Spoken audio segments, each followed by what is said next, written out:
Someone has died. Of this, I am certain. I know it because I always know it.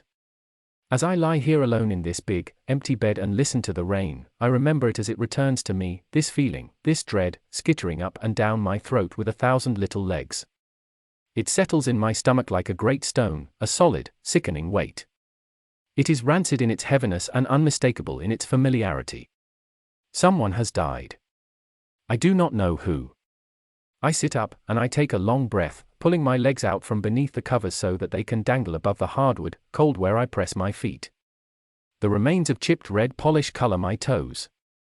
I had intended to paint them this week, but I could not choose a color. I have been told that I am bad at making decisions, too nervous to choose the wrong one. But I do not think that is true.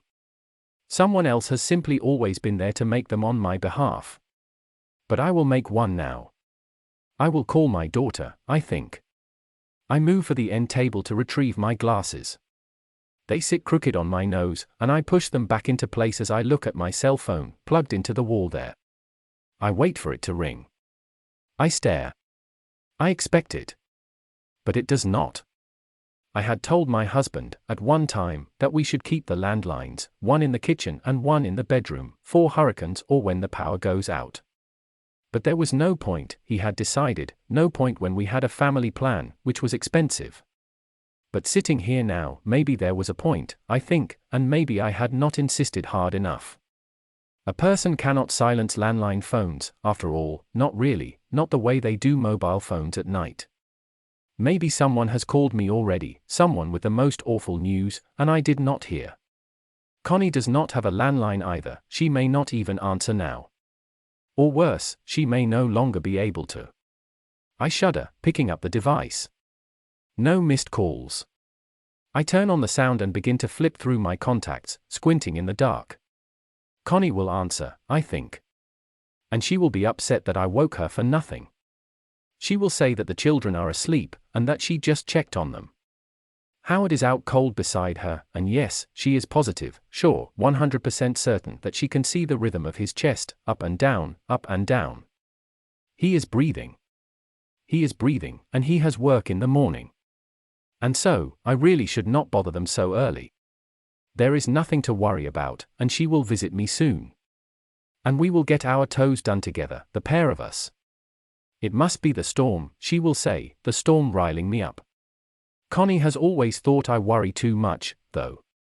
And maybe I do. I place the phone back down. I will not call her, I think. I have nothing to fret over. The phone has not rung. No one has called. And they always do it so tactfully, in hushed voices, as if the most terrible part of the announcement is the waking, the "oh, so sorry for disturbing you." I stare at the phone again. I wait. It does not ring. I hover a hand over it. But I do not pick it up to make the call. I should not disturb her. But someone has died. Of this, I am certain. My father died when I was 6 years old. I first felt this peculiar nauseous feeling, the sensation of knowing, as I lay in a bed much smaller than this one, with a delicate white metal headboard, wrought into the shape of flowers.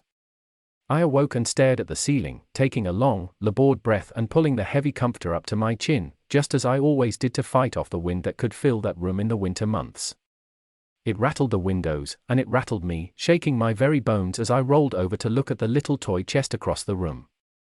It had been gifted to me by some distant cousin when I was very, very young, too young to recall the party, but it had sat there for as long as I could remember, as if it had always existed right there alongside me. It now sat properly shut for the night. But that was when the sensation came for the first time, this indisputable, terrible stone in my gullet. Softly, as not to disturb my parents, I pulled myself upward to sit atop the mattress, and crawling to the floor, I crept inch by inch, across the room, my hair dangling over my face. I paused above the toy box, and I stared down at it. And for reasons I even now cannot dare say, I opened the lid. I do not know how my father got inside. But I saw his bulging, bloodshot eye, staring up at me in the dark, the rest of his swollen features obscured and buried by the clutter, a baby doll whose own hinged eyes have broken, forever open, a spinning top, a velveteen teddy bear, an assemblage of blocks. My father's eye looked up at me from beneath them all. It blinked. And at last, he said my name, his voice hoarse, a hollow, splintered noise, uttered through unseen lips from the very depths of his ravaged throat, the worst noise I ever heard. Cassie! I ran. And from the upper railing, my face placed flush between the wooden rods, I found my mother standing in the front hallway, clad in her checkered nightgown. She wore her hair in curlers then, and pressed up against a dark, wallpapered wall, she stared at the telephone in the alcove by the door. She stared, and I stared at her staring. And I know now that she knew like I know. But most people can tell, I think, even if they do not realize it. They pick it up in the chilliness of the air, in the lateness of the hour, in an unnatural flicker of a piece of fabric, these tiny signs that something is amiss, that the universe has shifted. They create in a person with enough sense to see, a terrible, sinking, heavy feeling. And finally, the phone rang. Some time later, my mother found me huddled by the doorway to my bedroom. I did not dare go back in, but I had retreated there to cower after a few minutes of listening. She smoked a cigarette as she told me, a nervous habit people still did around their kids then. But I already knew, of course. I knew that my father had died. I learned later, not from my mother, that a towering, industrial shelf in his warehouse had collapsed, and he had been buried by its contents. And I had found him just like that, entombed in my toy box, some grotesque phantom vision caught, like a crude, blurry snapshot of the moment of his death. But he was not there when my mother closed the chest again that night. And he did not return. The feeling, however, had been there, this terrible sensation of knowing, the awareness of a death. I had felt it, then, and I feel it now. I really should call Connie, I think. I pick up the phone, and as I look down at it, my finger hovers over the lock. But I do not press down. I should not bother her. Instead, I tuck the device back in place, and I rise from the bed. I rise, and as if compelled, I move for the closet, the mighty wooden armoire perched right beside the window, where the rain still patters. I stare at it, and I reach out a hand. But I hesitate. I hesitate because I think that if I open it, I might find someone staring back, a rotted spectre come to visit, because perhaps it did not know where else to go. I do not deign to know the motives of decaying ghosts. And I still, even now, do not know why I saw my father that night, only that, at his funeral, I cried because they had once again put him in a box. And maybe that was it, after all, the soul's search for a box in which to be put, now that its fleshy container had loosed it. With a bracing breath, I grab the golden knobs. I should go back to bed. I should not open it. I should not open it because if I do, I may regret it. But if I do not open it, I will have to sit here and wait and stare at the phone until it begins to ring, which I, of course, know it will. And so, closing my eyes and rearing back my head, so that I might not have to look, I grasp the handles, and I tug. I tug, and the armoire opens, and I dare not peek. I count to 3 in my head. And in the very back of my mind, I can see Connie now, think of her as a child, in a red dress we had bought her for Christmas. I should like to remember her that way, I think, not how I remember my father, not as a faceless, blackened eye in a box.